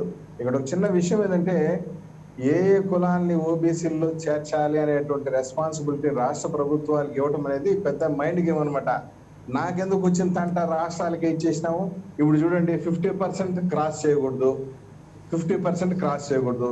ఇప్పుడు కులాల వారిగా ఇప్పుడు పెద్దలు చెప్పినట్టు కాపులు మమ్మల్ని బీసీలో చేర్చాలంటారు. వాళ్ళు ఎక్కడ చేర్చాలా? ఆల్రెడీ 50% లిమిట్ దాటలేనటువంటి పరిస్థితి ఉంది. కాపుల్ని చేర్చాలంటే ఎక్కడ చేర్చాలా? అడిషనల్ గా ఇంకొక BCA, BCB, BCC, BCD, BCE, BCF కింద చేర్చాలి. వాళ్ళు బీసీఎఫ్ కింద చేర్చాలంటే వాళ్ళకి పర్సంటేజ్ పెంచాలా. వాళ్ళకి పర్సంటేజ్ పెంచితే బీసీలు ఆందోళన చేసి ఉద్యమాలు చేసేటువంటి పరిస్థితి ఉంది. ఈ రిస్క్ నేను ఎందుకు తీసుకోవాలా? అదే రాష్ట్రాలకి ఇచ్చేసి వాళ్ళే చూసుకొని. ఇంకో విషయం అంటే ఇప్పుడు బాబాసాహెబ్ అంబేద్కర్ గారు ఆ రోజు రాజ్యాంగం రాసినప్పుడు కూడా ఎస్సీలకి, ఎస్టీలకి, బీసీలకి రిజర్వేషన్లు ఉండాలా, వాళ్ళు ఆర్థికంగా సామాజికంగా బాగా వెనకబడిపోయి ఉన్నారు, అంటరానితనం అనుభవిస్తున్నారు అనేసి ఇప్పుడు వాళ్ళకి రిజర్వేషన్లు రావాలి, కల్పించాలి అని చెప్పేసి రాజ్యాంగాన్ని పొందుపరిచారు. కానీ ఏ కులాన్ని ఎస్సీలో చేర్చాలి, ఏ కులాన్ని ఎస్టీలో చేర్చాలి అని చెప్పి ఆయన చెప్పలే. ఆయన ఏం చెప్పారంటే అంటరాని వర్గాల వారిని వాళ్ళని షెడ్యూల్డ్ క్యాస్ట్ గా ట్రీట్ చేయండి, ఆదివాసీల్ని గిరిజనుల్ని షెడ్యూల్ ట్రైబ్స్ గా ట్రీట్ చేయండి అని చెప్పి గైడ్ లైన్స్ ఇచ్చారే కానీ ఎవరిని చేర్చాలని చెప్పి చెప్పాలి. ఫర్ ఎగ్జాంపుల్ మీరు చూడండి, ఆంధ్రప్రదేశ్ లో రజక సోదరులు ఇక్కడ బీసీ కోటాలో ఉన్నారు. ఈ రాష్ట్రం ఆ రజక సోదరులు బీసీలో చేర్చింది. ఇదే రజక సోదరులు కర్ణాటకలో చూస్తే ఎస్సీ కోటాలో ఉన్నారు. మరి ఆ రాష్ట్ర ప్రభుత్వం ఆ విధంగా చేర్చగలిగింది. అదే విధంగా మీరు మన లంబాడులో ఉన్నారు, మన నాయక్స్ అంటారు, లంబాడులు, సుగాలీస్ ఉన్నారు. వాళ్ళు ఈ ఆంధ్ర రాష్ట్రంలో షెడ్యూల్ ట్రైబ్ లో ఉన్నారు. అదే మీరు మహారాష్ట్రకు పోతే వాళ్ళు ఓసీలు గాను చలామణి అవుతున్నారు. గుజరాత్ లో, మధ్యప్రదేశ్ లోను అక్కడ వాళ్ళు ఓసీలుగా చలామణి అవుతున్నారు. ఆ విధంగా ఈ రాష్ట్ర ప్రభుత్వాలకే అధికారాన్ని ఇచ్చేసి నేను చేతులు దులుపుకునేసి వాళ్ళు ఈ యొక్క కులాల కుమ్ములాటలు జరుగుతుంది అనేటువంటి ఒక ఆలోచన చేసి తప్పించి, నేను అడుగుతున్నాను కేంద్ర ప్రభుత్వానికి చిత్తశుద్ధి ఉంటే ఆ కేంద్ర ప్రభుత్వమే అధికారాన్ని తీసుకునేసి పలానోళ్ళని బీసీలో చేర్చండి, పలానోళ్ళని ఓబీసీలో చేర్చండి అనేసి వాళ్ళే అధికారం తీసుకునేసి గైడ్ లైన్స్ ఇవ్వచ్చు కదా. ఎందుకు రాష్ట్ర ప్రభుత్వాలకి ఇచ్చేసి చేతులు దులుపుకున్నారు? బిల్లుకు మీరు మద్దతు ఇచ్చేవారు, రాజ్యసభలో కూడా సపోర్ట్ చేస్తా ఉంటారు. మళ్ళీ ఏమో ఇప్పుడు కేంద్ర ప్రభుత్వం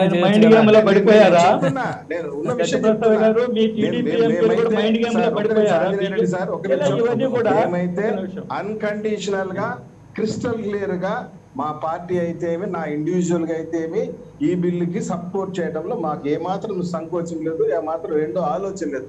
చేయాల్సిందేనో కేవలం ఆర్థికంగా వెనకబడినటువంటి వాళ్ళకు కూడా ఇప్పుడు చూడండి, మొన్న 10% EWS economically weaker section quota ఇచ్చినప్పుడు కూడా మేము హర్షించాం. We welcomed it, never we opposed such type of bills. ఎందుకంటే ఇది చాలా సెన్సిటివ్ సబ్జెక్ట్. ఒక మాట ఎక్కువ మాట్లాడినా, ఒక మాట తక్కువ మాట్లాడినా ఇట్ గివ్ లాట్ ఆఫ్ రిఫర్కేషన్స్. కాబట్టి నేను చెప్తున్నది ఏంటంటే చాలా బ్యాలెన్స్డ్ గా మాట్లాడాలి. మేము కూడా చాలా బ్యాలెన్స్డ్ గా ఉన్నాం. మాట్లాడలేదు కదా, రాజకీయాలు అంటగట్టారు.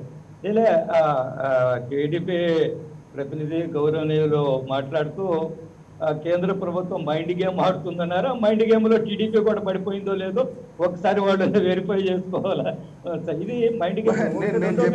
ఇక్కడ ఒక్క నిమిషం, జనాభా సెన్సేషన్ పాపులేషన్ స్టాటిస్టిక్ తీయటం అనేది కుదరదు అని చెప్పిందని నేను చెప్తున్నా. ఎందుకు కుదరదు? కేంద్ర ప్రభుత్వం అనుకుంటే సత్యప్రసాద్ గారు అదే బాధ్యత if I'm not wrong, పైగా మీరు బాధ్యత కూడా సప్తగిరి గారు ఒక్క నిమిషం సప్తగిరి గారు ఒక్క నిమిషం ఓకే ఓకే ఆంజనేయ రెడ్డి గారు మాట్లాడారు.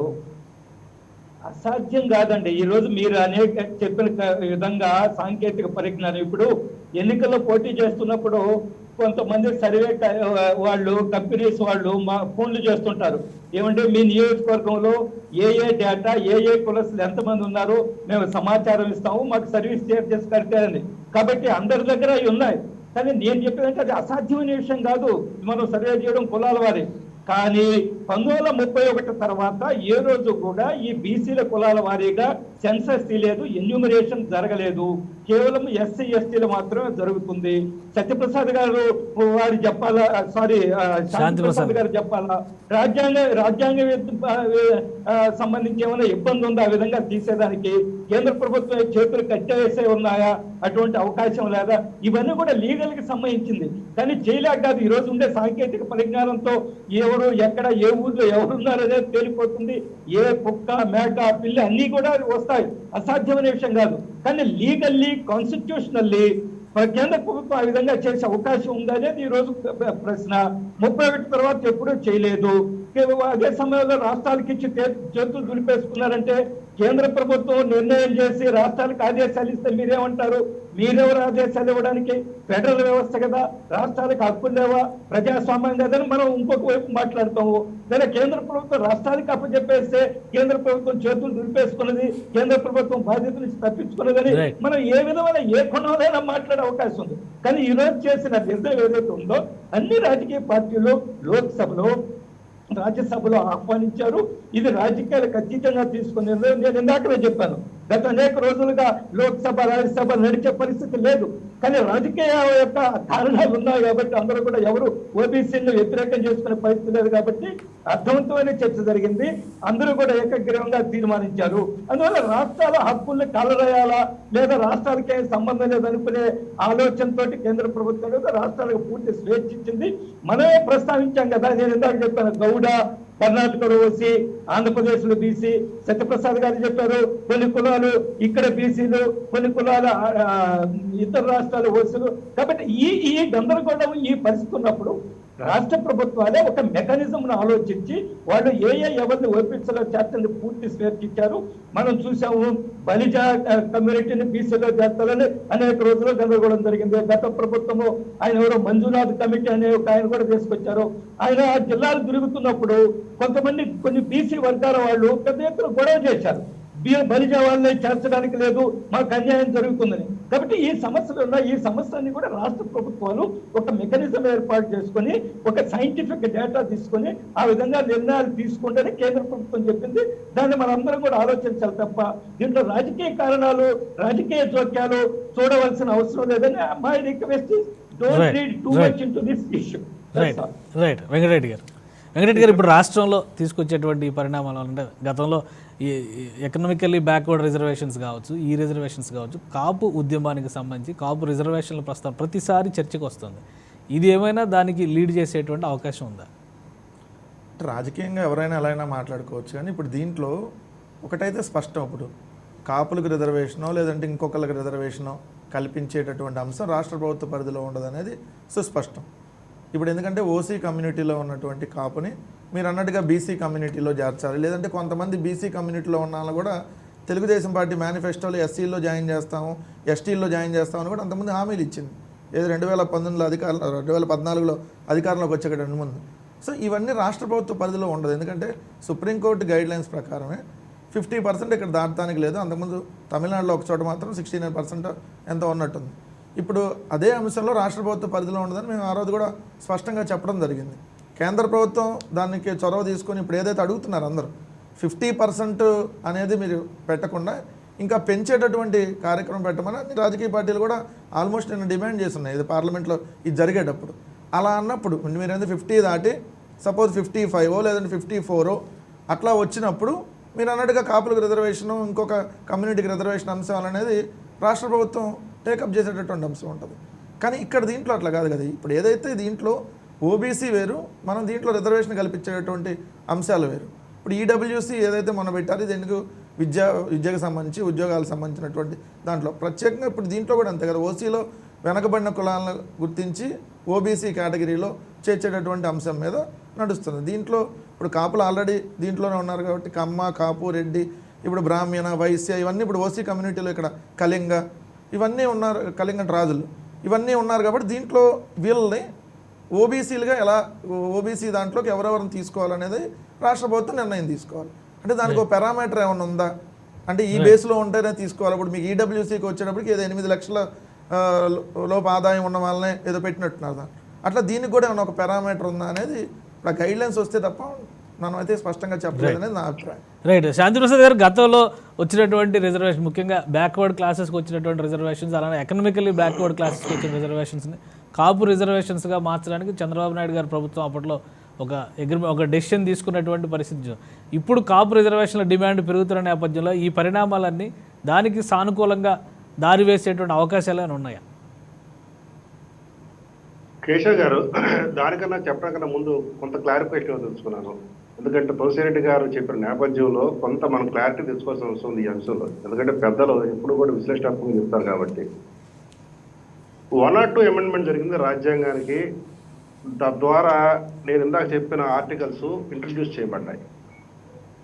ఇది ఆర్టికల్ 338B, 342A, 366, 26C అనేది ఇంట్రడ్యూస్ చేయబడ్డాయి. 103 అమెండ్మెంట్ ద్వారా ఆ 103 అమెండ్మెంట్ దేనికి, ఎకనామికల్లీ వీకర్ సెక్షన్ కేంద్ర ప్రభుత్వం ఏదైతే అగ్రకులాల్లో ఉన్న పేదలకు ఇస్తున్న 10% రిజర్వేషన్ సంబంధించి ఈ 102 కానీ ఇప్పుడు ప్రపోజ్ చేయబోయే 127 కానీ బీసీ కులాలకు సంబంధించి ఎవరిని బీసీ కులాలుగా పరిగణిస్తారు, ఎవరిని బీసీ కులాల్లో చేరుస్తారు, ఆ చేర్చిన వాళ్ళకి ఎంత పర్సంటేజ్ ఆఫ్ రిజర్వేషన్ ఉండాలనేది ఈ 102 కానీ 127 కానీ డీల్ చేస్తుంది. ఈ 127th అమెండ్మెంట్ బిల్లో ఎక్కడా కూడా 103 అమెండ్మెంట్ గురించి డిస్కస్ చేయలేదు. అంటే 103 అనే దాన్ని అసలు టచ్ చేయట్లేదు. ఆ నేపథ్యంలో నేను ఇంకొక విషయంలో కూడా తులసిరెడ్డి గారిని నేను నిజంగా సగౌరవంగా గౌరవిస్తాను. ఎందుకంటే ఆయన నిజంగా ఈ కాపు రిజర్వేషన్ అనే అంశంలో రెడ్డిలు కూడా రాయలసీమలో కాపుల కింద వస్తారు, మీరు కాపు రిజర్వేషన్ అంటే మరి రెడ్లు కూడా అప్లై చేస్తారని మౌలికమైన ప్రశ్నలు ఏమైతే మొట్టమొదటి వ్యక్తి తులసిరెడ్డి గారే. అందుకు ఆయన నిజంగా అభినందించి తీరాలి. ఎందుకంటే దీనిలో ఉన్న ప్రాథమిక లోపం ఎక్కడ ఉంది, కులాల అనే దాని అంశంలో ఆయన ఆ అంశాన్ని లేవనెత్తాడు. కాబట్టి దాన్ని అభినందిస్తూ దాన్ని దృష్టిలో పెట్టుకుంటూ ఇప్పుడు మనం మాట్లాడితే 103 వల్ల మన రాష్ట్రానికి కూడా ఈడబ్ల్యూఎస్ సౌకర్యం వచ్చింది. మొన్నే జగన్ రెడ్డి ప్రభుత్వం కూడా ఈడబ్ల్యూఎస్ సౌకర్యాన్ని అన్నిట్లోనూ విద్యా సంస్థల్లోనూ ఉద్యోగాల్లో కూడా ఇక నుంచి వచ్చి రాబోయే జాబ్ క్యాలెండర్లో మేము దాన్ని అమలు చేస్తామని చెప్పింది. ఈ ఈడబ్ల్యూఎస్ 103 అమెండ్మెంట్ వచ్చిన దాని కింద అగ్రవర్ణాలే వస్తే తప్ప బీసీ వర్గాలు అందులో ఇమ్మడవు. వాళ్ళకి ఆల్రెడీ ఉంది ఇతరత్ర 50% రిజర్వేషన్ ఉంది. దానికి అదనంగా వస్తుంది ఈ 103 అమెండ్మెంట్ ద్వారా వచ్చిన ఈడబ్ల్యూఎస్ 10% రిజర్వేషన్. ఇప్పుడు ఉదాహరణకి కాపులు ఉన్నారు, ఆంధ్ర రాష్ట్రం ఉదాహరణకి తీసుకుందాం. వీళ్ళ ఇందాక ఆంజనేయ రెడ్డి గారు చెప్పినట్టుగా ఇది జనగణనలో కులగణన జరగదు. కులగణన జరిగితే మతగణన కూడా జరగాల. ఇవి సోషల్ అన్రెస్ట్ కారణం అవుతుంది దేశం మొత్తం మీద. ఎవరు పాపులేషన్ ఎంత అనేది ఒక క్లియర్ కట్ ఇమేజ్ వచ్చిన తర్వాత పలు డిమాండ్లు వస్తాయి, పలు సమస్యలు వస్తాయి. అందుకనే దాన్ని చేయట్లేదు కేంద్ర ప్రభుత్వాలు. చాలా దశాబ్దాలుగా దాన్ని చేయటం మానేశారు. దానికి కారణాలు ఏమిటంటే పెద్దలు తులసిరెడ్డి గారు వివరిస్తారు, నేను లోతుగా వివరం తెలుసుకోలేదు. అయితే ఒక్క ఉదాహరణ ద్వారా నేను విషయాన్ని స్పష్టత తేదలుచుకున్నాను. ఇదే ఇప్పుడు 127 ద్వారా తీసుకొచ్చిన అమెండ్మెంట్ కన్నా గతంలో ఉండి ఉంటే మంజునాథ్ కమిషన్ సిఫార్సుతోనే కాపులు బీసీల కింద BCF కింద వచ్చేసేవాడు. అది అప్పుడు ఉన్నట్లేదు. ఇప్పుడు ఇంకో ఉదాహరణ చెప్తాను. ఈ 127కి 103కి ఉన్న తేడా చెప్తాను. ఈ 127 ప్రకారం ఉదాహరణకి రాష్ట్ర ప్రభుత్వం జగన్ రెడ్డి గారి ప్రభుత్వం కాపుల్ని బీసీలో చేర్చింది అనుకుందాం. ఒక 25%, 24% లేదా 20% కూడా అనుకుందాం.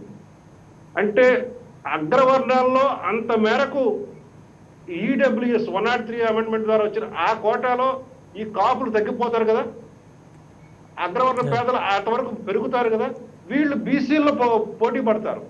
అయితే బీసీల్లో వీళ్ళకి మళ్ళీ ప్రత్యేకంగా ఎంత మేరకు రిజర్వేషన్ కేటాయిస్తారు? 5% ఇస్తారా, 10% ఇస్తారా, 7% ఇస్తారా, జనాభా గణన ప్రకారం ఇస్తారా, లేకపోతే డిస్క్రిప్షన్ ఉపయోగించుకొని ఇస్తారా, అనేది మళ్ళీ ప్రశ్నార్థకం, అది మళ్ళీ రాజకీయంగా జరిగే ప్రక్రియ.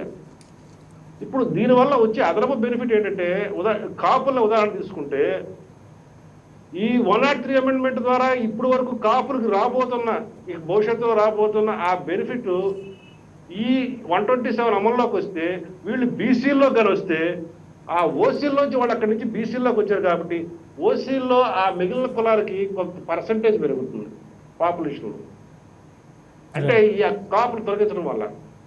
కానీ బీసీ కులాల్లో మళ్ళీ పోటీ వస్తుంది, పోటీతత్వం. ఈ పోటీతత్వాన్ని నివారించడానికి ఎంత పర్సంటేజ్ ఫిక్స్ చేస్తారు? ఇవన్నీ కూడా రాజకీయమైన, సామాజికమైన, చాలా కీలకమైన, ఉద్విగ్నమైన, రాజకీయంగా విద్వేషాలు కూడా రగిలించగలిగే అంశాలు. వీటిని ఇందాక సప్తగిరి ప్రసాద్ గారు చెప్పినట్టు ఎంత సున్నితంగా డీల్ చేస్తారు. చంద్రబాబు నాయుడు గారు అయితే ఆయన ఆ రోజు మంజునాథ్ కమిషన్ ద్వారా కేంద్ర ప్రభుత్వాన్ని పంపించింది, అది నిజంగా చెప్తాను బూటకం. ఆ రోజు ముద్రగడ గారితో రాగానే పొద్దున్న ఉదయం 6 గంటలకు మాట్లాడాను. ఆయన మనకు వెన్నుపోటు జరిగింది స్వామి అంటే, ఆయన నువ్వు ఆగునాయనా అన్నాడు. అక్కడ ఏం జరిగిందంటే, ఆ మంజునాథ్ గారి యొక్క సంతకం లేకుండా మిగతా మెంబర్ల సంతకాలతో ఆ రిపోర్ట్ ఫార్వర్డ్ చేశారు. ఒక చైర్మన్ సంతకం లేకుండా అసలు ఆ రిపోర్ట్ ఎట్లా అవుతుంది? ఆ కమిటీ రిపోర్ట్ ఎట్లా అవుతుంది? దానికి స్వరూపం ఎట్లా వస్తుంది? అధికారికంగా రాదు కదా. అది మసిపూసి మారేడుగా చేశారు. కాబట్టి అదేదో కేంద్రం దగ్గర పెండింగ్ ఉంది మంజునాథ్ కమిషన్ అనేది, అది డొల్ల వాదన, అది మసిపూసి మారేడుగా చేయటమే. తులసిరెడ్డి గారు ఇంకొక మాట, ఈడబ్ల్యూఎస్ లో 5% కాపులకు ఇచ్చామని చెప్పి ఆ రోజు చంద్రబాబు నాయుడు గారు చెప్పారు. అది కూడా కుదరదు. ఎందుకంటే సెంట్రల్ గవర్నమెంట్ అన్ని కులాలకు ఇచ్చిన దాంట్లో ఈయన కాపులు ప్రత్యేకంగా ఇచ్చే అధికారం దీనికి లేదు రాష్ట్ర పరంగా. ఈ 27th అమెండ్మెంట్ వస్తే ఇప్పుడు చేసుకోవడానికి అవకాశం ఉంది. అయితే ఆ 10% ముట్టుకోవడానికి లేదు. 10% అగ్ర కులాల్లో ఉన్న ఎకనామికల్లీ వీకర్ సెక్షన్ పేదలకు, అగ్రవర్ణాల్లో ఉన్న పేదలకు. రైట్ తులసిరెడ్డి గారు, జనాభా గణనకు సంబంధించి కులాల వారీగా కానీ మతాల వారీగా కానీ ఇది రాజ్యాంగపరంగా చేయడానికి అవకాశం ఉండే అంశమేనా, లేదంటే శాంతిప్రసాద్ గారు చెప్పినట్టుగా ఇది చాలా సమస్యలకు దారితీసేటువంటి అంశమా? అంటే మరి రాజ్యాంగపరమైన ఆర్టికల్స్ ఇబ్బంది అనేది నేను అంత స్టడీ చేయలేదు, కానీ అది ఉంటే సవరణ చేయొచ్చు. కానీ దాన్ని చేసినందువల్ల ఆల్రెడీ మనకు తెలుస్తుంది కదా, మనం వచ్చేసి మన సర్టిఫికెట్లోనే నేషనాలిటీ రాస్తాము, రిలీజన్ రాస్తాము, క్యాస్ట్ రాస్తాము. కాబట్టి ఇది ఆల్రెడీ మనము ఓపెన్గా ఎంతమంది ముస్లిమ్స్ ఉన్నారు, ఎంతమంది క్రిస్టియన్స్ ఉన్నారు, ఎంతమంది హిందువులు వచ్చేసి మళ్ళా ఎస్సీలు ఎంత, ఎస్టీలు ఎంత, బీసీలు ఎంత, అదర్ క్యాస్ట్ ఎంత, దాంట్లో మళ్ళీ వచ్చేసి కమ్మ ఎంత, వెలం ఎంత, బ్రాహ్మణ్ ఎంత, ఇవన్నీ ఆల్మోస్ట్ వచ్చేసి మనకు సర్టిఫికెట్ ప్రకారం ఉన్నాయి. కాకపోతే అంటే మనము పథకాల ఇంప్లిమెంటేషన్ జరుగుతున్నాయి. ఓవరాల్ గా వచ్చేసి మనం గ్రాస్ గా చెప్తున్నాం, వచ్చేసి ఇంత పర్సెంటేజ్ ముస్లిమ్స్, ఇంత పర్సెంటేజ్, యాక్చువల్ ఫిగర్ వస్తారు అంతే తప్ప దీనివల్ల నాకేదో దీనివల్ల పెద్ద కీడు జరుగుతుంది దీనివల్ల అని నేను అనుకోవడం లేదు. కాబట్టి ఎలాగో సెన్సెస్ పోతారు కాబట్టి అది దాని ఒక కాలమే కదా అంతే. కాబట్టి అది తీసుకోవడము పెద్ద ఇబ్బంది కాదు, తీసుకున్నంత మాత్రాన పెద్ద వచ్చే నష్టము లేదు, ఆల్రెడీ ఉంది. కాబట్టి నాకు తెలిసి సెన్సెస్ లో ఆ కాలం తీసుకున్నంత వల్ల నష్టం లేదు నా అభిప్రాయం. ఇక్కడ రెండవది, ఇది ఈ యొక్క 127వ రాజ్యాంగ సవరణ అన్ని పార్టీలు ఆహ్వానించినాయి డెఫినెట్ గా. కానీ రాబో రోజుల్లో నాట్ ఓన్లీ ఆంధ్రప్రదేశ్, అనేక రాష్ట్రాల్లో ఎందిరీగల చుట్ట లేపినట్టు అవుతుంది. ఇంతవరకు ఏదో రాష్ట్రాలు వచ్చేసి వాళ్ళ కేంద్రానికి పంపించేటి, కేంద్రంలో అది వాళ్ళు ఒప్పుకోవడం అని చెప్పుకునేవాళ్ళు. ఇప్పుడు ఇంకా రాష్ట్రాలు వచ్చేసి మెడకు చెప్పుకుంటుంది.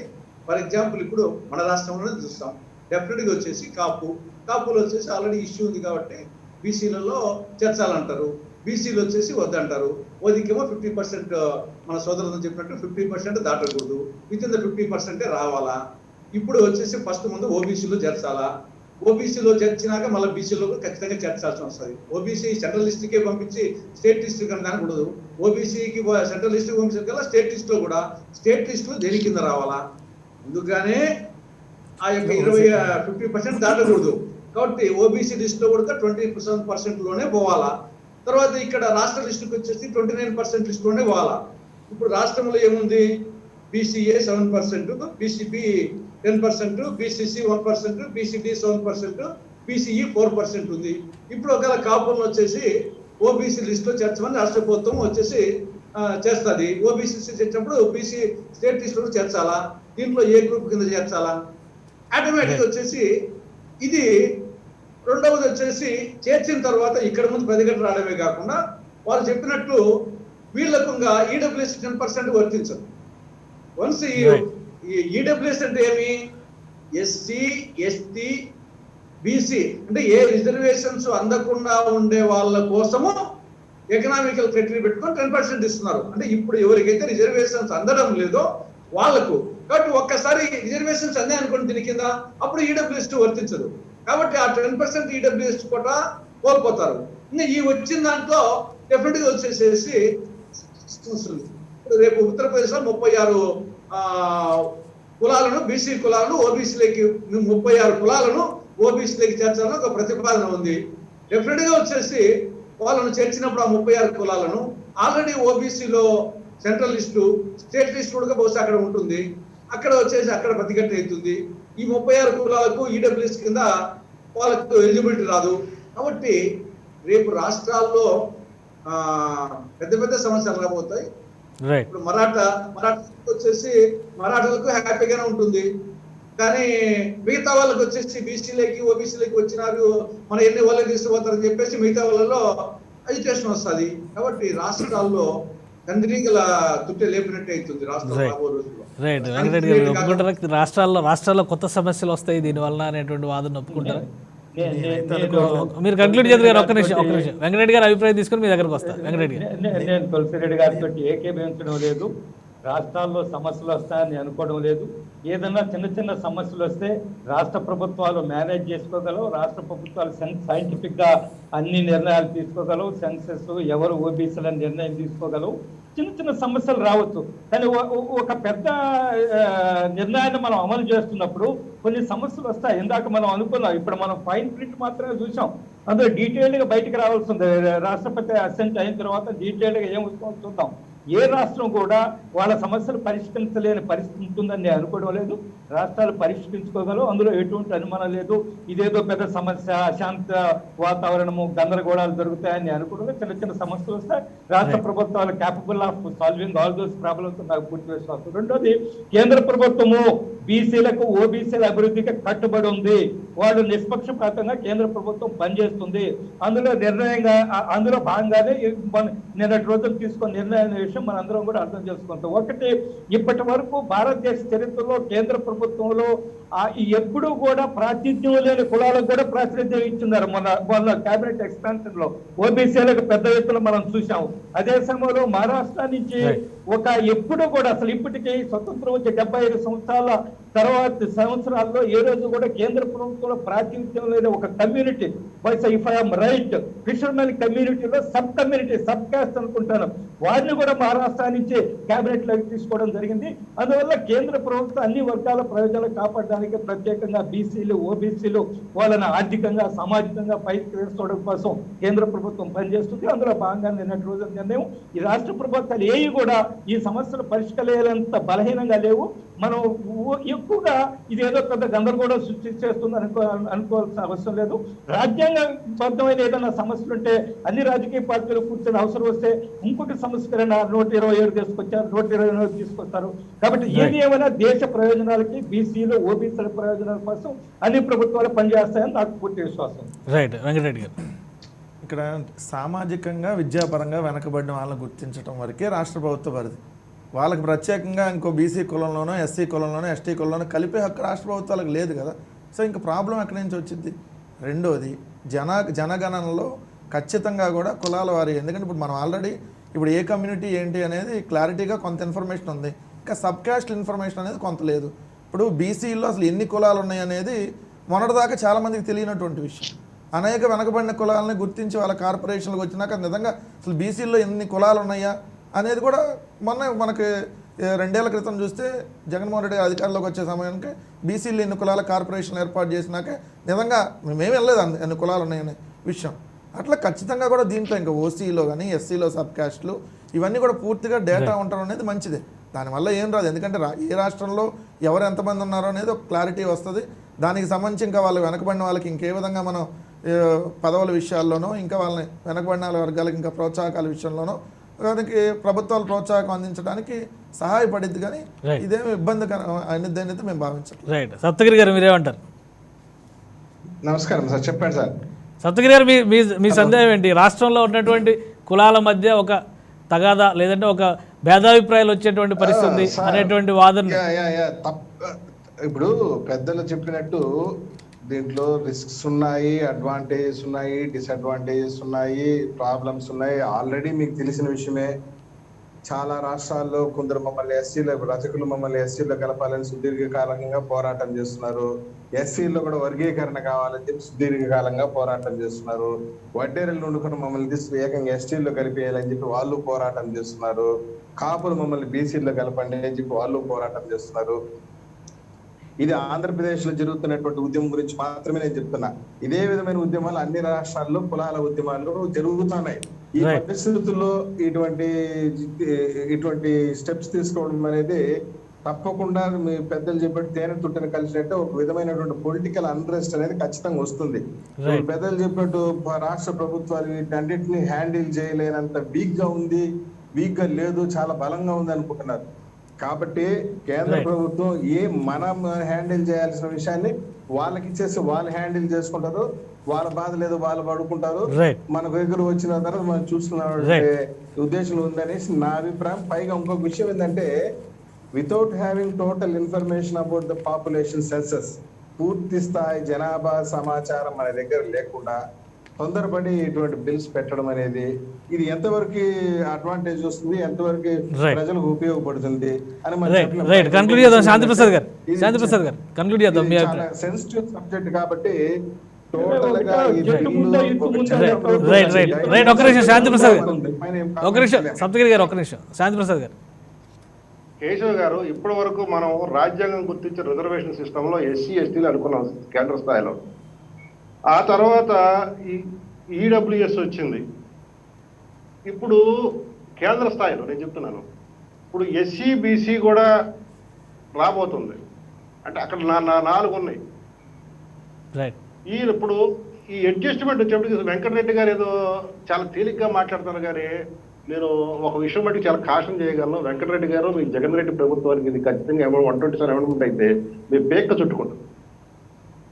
ఎందుకంటే ABCDE ఇందాక తులసిరెడ్డి గారు చెప్పింది, ఎందుకు కులగణన చేయరు? ఎందుకు అంటే కులగణన చేస్తే ఏమవుతుందంటే కొన్ని కులాల్లో పాపులేషన్ తగ్గుతుంది, కొన్ని కులాల్లో పాపులేషన్ పెరుగుతుంది.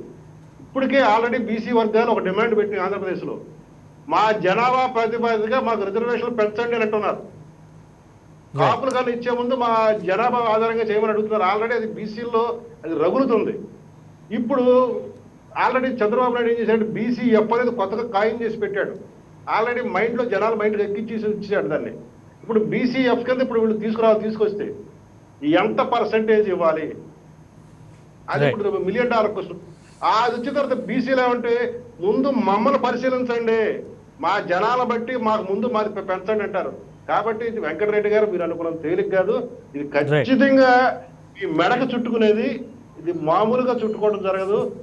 దాని ఉపరిణామాలు ఇప్పుడు డిస్కస్ చేయడం బాగోదు. కాబట్టి తులసిరెడ్డి గారు కూడా చూస్తున్నారంటే దీనిలో చాలా లోతు ఉందనేది బట్టి మీరు అర్థం చేసుకోండి. అర్థం చెప్పగలరు. థ్యాంక్ యూ శాంతిప్రసాద్ గారు, ఆంజనేయ రెడ్డి గారు, తులసిరెడ్డి గారు, అలాగే సప్తగిరి గారికి, వెంకటరెడ్డి గారికి కూడా ధన్యవాదాలు. ఇది రిజర్వేషన్లకు సంబంధించి కేంద్రం తీసుకున్నటువంటి 127వ సవరణ ఖచ్చితంగా రాష్ట్రాలకు సంబంధించి స్థానికంగా కులాల వారీగా వచ్చేటువంటి పోటీకి కారణమయ్యే అవకాశాలు కనిపిస్తున్నాయి. భవిష్యత్తులో ఏ విధంగా ఇది మారబోతుందో ఈ చట్టం అమల్లోకి వచ్చిన తర్వాత చూడాలి. ఇది వాళ్ళ ప్రైమ్ డిబేట్. Keep watching.